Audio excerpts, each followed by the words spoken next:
cada promotor cultural con su ponencia Poesía para Todos, lectura y consumo cultural en los tiempos de hoy.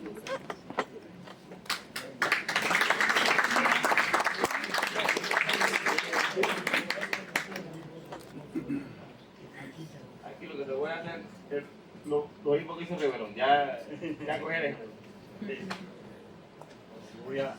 Buenos días, feliz de estar con ustedes, un saludo desde Bayamo, desde Manzanillo, desde Gran, esa importante provincia.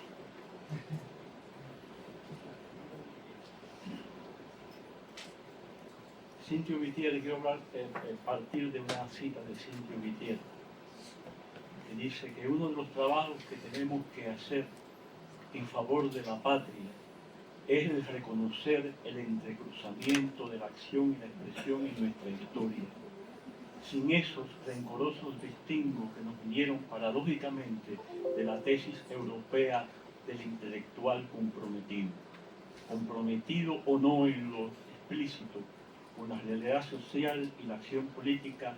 Todo creador nuestro lo ha sido siempre de la historia de su pueblo, y como delegado suyo en el mundo de los símbolos, el hombre de las metáforas es quizás incluso el más histórico y político de los hombres, porque sus significaciones, al hundirse en lo inagotable, protegen esa oscura continuidad irreductible a los esquemas que es lo caedizo de la historia. De esta forma, un evento como este, como el que desarrollamos, está sostenido por un diálogo permanente entre la acción y la expresión. Esto ya es mío, de la que nos habla Cintio, y que también pudiéramos traducir como un diálogo entre civismo y cultura. Más específico, y para que no haya confusiones relacionadas con las dimensiones de la cultura, entre civismo y cultura artístico-literaria, civismo y la acción que entraña, y la poesía como una forma necesaria, insustituible de expresión, y sin entrar en dicotomías, la poesía como una forma insustituible de acción. Pero por ahí andan voces recortándole la hechura, voces reductoras y reduccionistas que afirman que no es para todos, que la poesía es solo para aquellos que logran entenderla y disfrutarla. No sé por qué deciden recortar su horizonte y repartirlo entre los entendidos, los sapientes, los académicos. ¿Por qué enclaustrar la poesía? ¿Por qué no permitir que sus brazos fecundos y fecundantes se abran en un abrazo para todos? Esto no contradice en nada la voluntad estética que debe respaldarla y ceñirse a su acto creador y sus funciones. Y yo decía que estas valoraciones no nacen solo de una experiencia libresca, sino de la experiencia de trabajo de promoción de la lectura, no solamente en Cuba, sino en Venezuela, donde estuve 2 años. Y digo aquí que sobre todo el trabajo en la zona de Barinas, apoyados allí por la poetisa venezolana Ana María Oviedo Palomares, y donde quedamos deslumbrados al ver los niños leer sus obras, muchos de procedencia muy humilde, como los que yo atendía en la escuela de Purgatorio, un lugar recóndito en pleno llano de Barinas. También pudiera referirnos al proyecto Acento y a muchos proyectos, la escuela de poesía de Granma.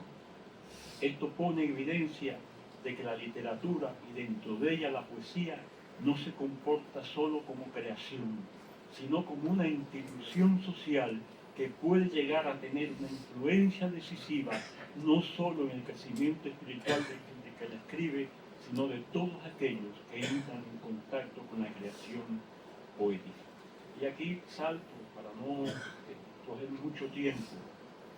Y esto nos dice de la singular e insustituible presencia de la poesía y su poder influencia en el mundo de las mentalidades y de las relaciones desafiantes, realidades desafiantes que estamos viviendo.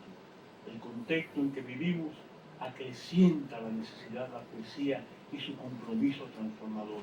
Un evento como el que desarrollamos está sostenido por el compromiso social de la poesía y su poder de aliarse a las causas tan justas como la lucha por la paz, aunque algunos alérgicos a las causas sociales, a las causas justas, quieran desacreditar a la poesía que comparte un destino con los grandes desafíos sociales que vive el mundo.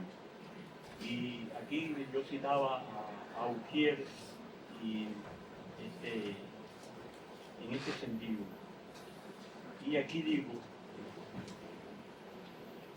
ya el contexto, porque aquí toco también los problemas del consumo, la lectura de la poesía, qué implicaciones trae la proliferación del mundo digital y las nuevas tecnologías para las estrategias de promoción de la lectura.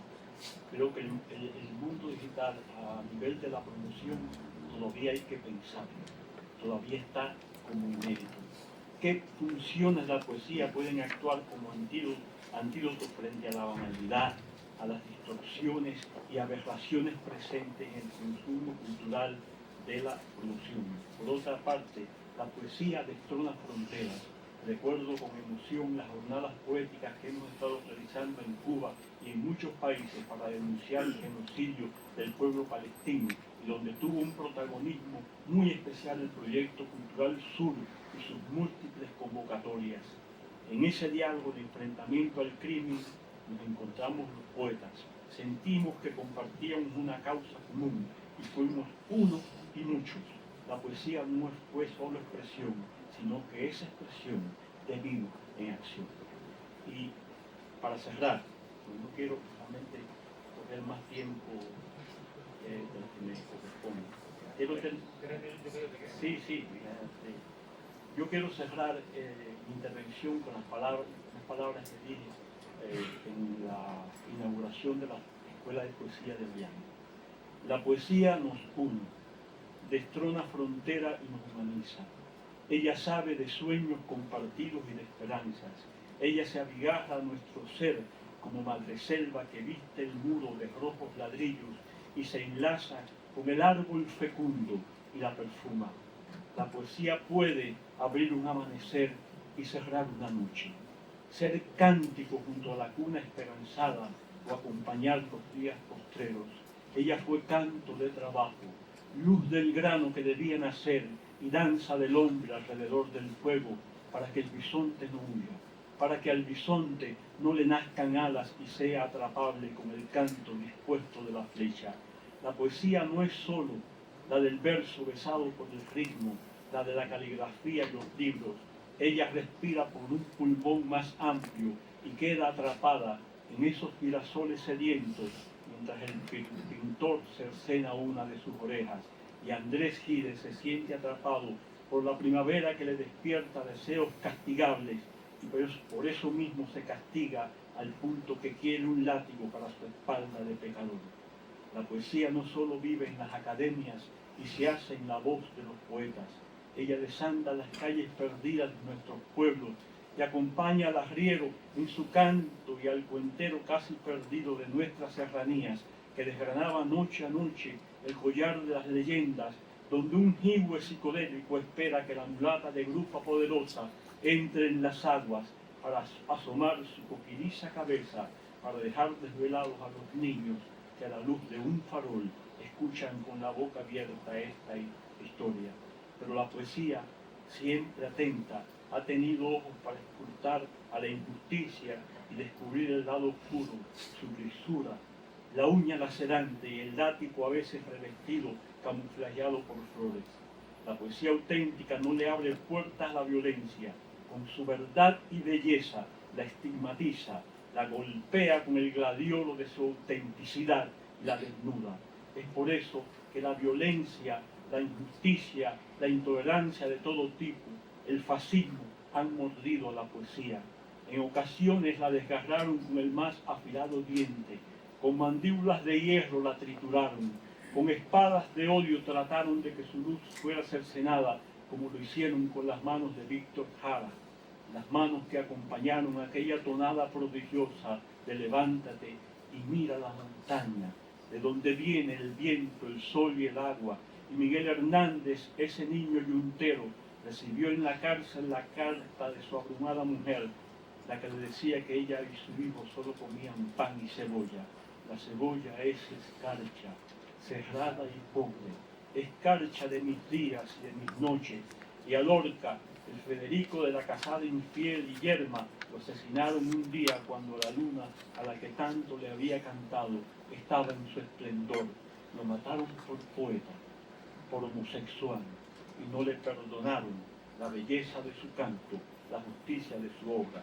Con igual odio asesinaron a Plácido, a Cenea.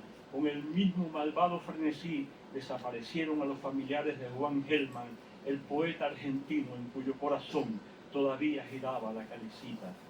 En plena guerra de independencia, la letra de nuestra primera canción romántica, La Bayamesa, una canción creada para una serenata de amor, sufrió cambios.